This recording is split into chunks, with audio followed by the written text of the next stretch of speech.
안녕하세요. 설원준입니다. 오늘은 베트남 신부들이 한국 남자를 호구로 본다는 이슈 유튜버 같은 것을 보고 너무 한쪽으로 치우친 잘못된 생각을 하고 계신 것은 아닌가 걱정되는 예비 신랑님들에 대해 말해보고자 합니다. 만약 한국 남자 40대가 베트남에서 베트남 20대 초반 여성을 중매가 아닌 우연히 만나 사랑에 빠졌다고 가정을 해볼게요. 가정입니다. 즉, 그 여성은 당연히 돈을 보고 만난 게 아닌 한국 남자도 처음 만나보고 그냥 어쩌다 사랑에 빠진 그런 경우라고 가정을 하겠습니다. 가정입니다.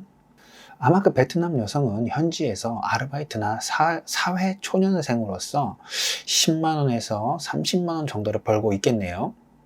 어쨌건 가정이니까 40대에 정상적인 벌이를 하고 있는 한국 남성이라면 누가 돈 낼까요? 나이 차이가 아니더라도 베트남 여성이 한 달에 10만원에서 30만원을 벌고 있다는 것을 안 이상 여친 보고 돈 내라고 할 남자는 없다고 봅니다. 그리고 정상적인 사랑에 빠진 남자라 할지라도 베트남 여성이 10만원에서 30만원을 벌고 있다는 것을 안 이상 20대 초반 여성에게 용돈을 주고 싶을 거라고 생각합니다. 그런 과정에서 이 베트남 여자는 외국인도 만나본 적이 없었기 때문에 처음에는 모를 수 있지만 점차 씀씀이 자체가 체급이 다르다는 것을 알 수밖에 없습니다. 당연히 이런 남자라면 서서히 의지하게 되고 시집 가고 싶다는 생각이 드는 건 오히려 저는 너무 좋아 보인다고 생각합니다. 여기서 남친이 주는 용돈을 베트남 여자가 꼭 부담을 느껴야 된다고 생각하시나요? 아니죠. 베트남 여자친구 집에 갔더니 중학생 남동생이 있습니다. 그래서 용돈을 3만원 줬습니다. 제 생각에는 한국 돈으로 한 20만원 정도 준 거라고 생각되는데요. 좋아라 하는 게 정상 아닌가요? 실제 환율이 그렇지는 않을 수 있어도 베트남 시골에서 실제로 체감하는 금액은 상당히 큽니다. 그 남동생이 매형 언제 오냐며 벌써부터 매형이라고 부르면서 오매불망 기다리면 선물로 보이시나요? 자, 어떤가요? 문제가 있어 보이나요? 베트남 여자가 한국 남자를 ATM 기계처럼 생각하는 걸로 보이시나요? 저는 단 한 개도 문제점이 보이지 않을 뿐만 아니라 오히려 40대라는 나이 차이는 단점으로 보일지라도 경제력의 체급 차이는 한국 남자의 최대 장점 중 하나라고 생각됩니다. 어느 부모가 딸이 자신보다 풍족한 남자를 만나 편하게 사는 것을 좋아하지 않을까요? 그건 속물이 아니라 아주 정상적이고 당연한 부모의 마인드라고 생각됩니다. 자, 그럼 부모 말이 나왔으니까 부모 쪽으로 가볼까요? 보통의 한국 부모가 베트남 며느리에게 바라는 게 뭘까요? 아르바이트를 해서 나에게 용돈을 주라고 하는 한국 부모가 있을까요? 신랑님들이 부모님과 얼마나 대화를 하고 국제 결혼을 결정했느냐를 떠나서 그래서 국제 결혼을 집안에서 찬성했느냐 반대했느냐를 떠나서 보통의 한국 부모라면 베트남 며느리에게 바라는 건 건강한 손주를 낳아달라는 겁니다. 따라서 정상적인 며느리라면 아무리 아이를 낳는 게 힘들고 아프다고 해도 아이를 낳는데 최선의 노력을 할 것입니다. 아이를 낳아준다는 표현을 쓴다거나 조건을 내거는 몇몇 한국 여자들이 문제인 것처럼 신랑님도 해줄 수 있는데 안 하는 게 문제인 겁니다. 장인 장모가 신랑님께 원하는 건 뭘까요? 30만원 정도 버는 장인어른이 신랑님이 자기보다 10배 정도를 버는 것을 알게 되고 좀 도와줬으면 하는 게 이상한 건가요? 저는 이전 영상에서도 말했지만 매달 주는 것은 반대한다고 말씀드렸습니다. 설날이나 추석에 모았다가 용돈을 드리는 게 한국 시어머니가 베트남 며느리에게 아이를 원하는 것과 비교해서 정말로 잘못된 것이라고 생각하시나요? 다시 말씀드리지만 한국 부모가 며느리에게 원한 거는 건강한 손주고요. 베트남 부모가 내심 사위에게 원한 건 경제적 도움입니다. 엄밀히 말하면 한국 부모님에게는 손주를, 베트남 부모에겐 돈입니다.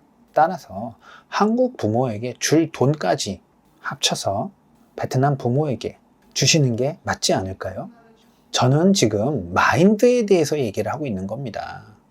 지극히 공평하고 정상적이고 합리적이라고 개인적으로는 생각하는데요.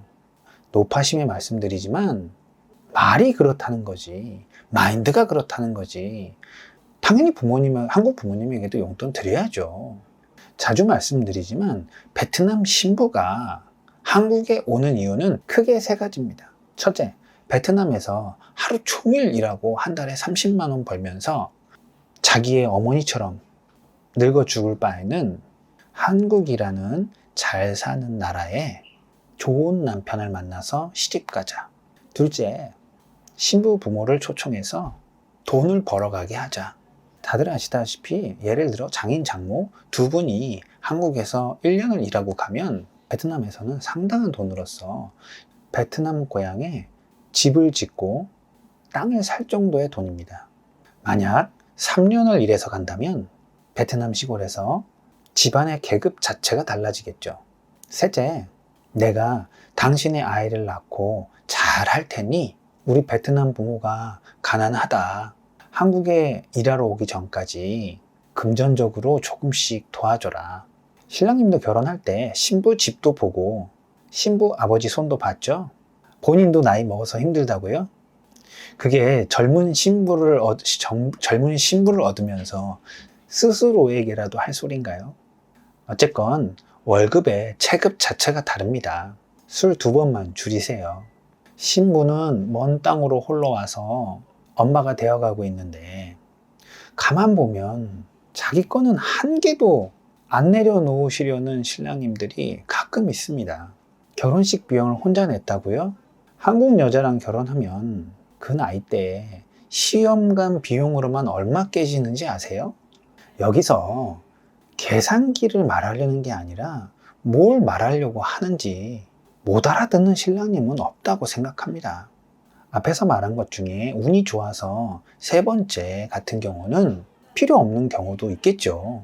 그래도 한국 물가를 아무리 감안하더라도 신랑님이 버는 돈과 장인 어른이 버는 돈이 체급 자체가 다릅니다. 저라면 나의 아내가 먼 타국으로 시집 온 이상 명절에 섭섭치 않게 드릴 것 같습니다. 언제나 말하지만 퍼주지는 맙시다. 노력 없이 얻는 돈이 많으면 장기적으로 베트남 장인 장모의 가정을 망가뜨릴 수도 있습니다. 든든한 사위가 되자는 거지 어미새가 되지는 맙시다. 마지막으로 몇몇 업체에서 자신들이 교육을 어찌저찌 시켜서 추후에 돈을 요구하는 일은 없을 것이고 부모 초청만 해주면 된다고 말한다면 그냥 거짓말이라고 생각하시고 그냥 제가 말한 대로 생각하시는 게 장래적으로도 좋습니다. 이유는 어떻게든 만들면 되는 거고 업체에서 신부에게 입국 후에 어떻게 하라고 알려줄 수도 있습니다.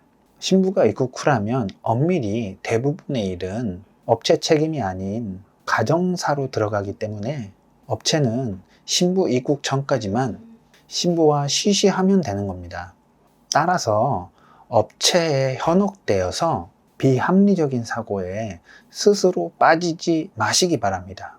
신부에게 정확하게 신랑님의 사정을 말하고 대화를 할 일이지 무턱대고 덮어놓고 안심시키는 것만이 능사는 아닙니다. 신랑님들도 불안하니 업체가 거짓말일 수도 있다는 생각도 하면서도 안심시켜주길 내심 바라며 계약하시는 분도 있겠죠.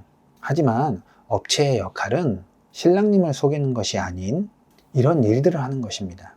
우리 신랑님들 냉정하게 다시 한번 생각해 보시고 어떤 것이 정상적인 사고인지 그리고 상식적인지 뭐가 어디서부터 어떻게 어디까지 잘못된 건지 다시 한번 생각해 보시기 바랍니다.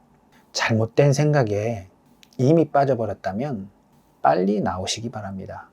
업체를 고를 때는 당연히 터무니없이 비싼 업체는 걸러내시고 적절한 가격에 정직한 업체를 찾기 위해 발품을 파셔야겠지만, 나의 와이프와 장인 장모의 가려운 부분은 현명하게 긁어주시는 넓은 마음을 가진 신랑님이 되시길 바라봅니다. 신랑님 아이의 어머니가 될 뿐입니다.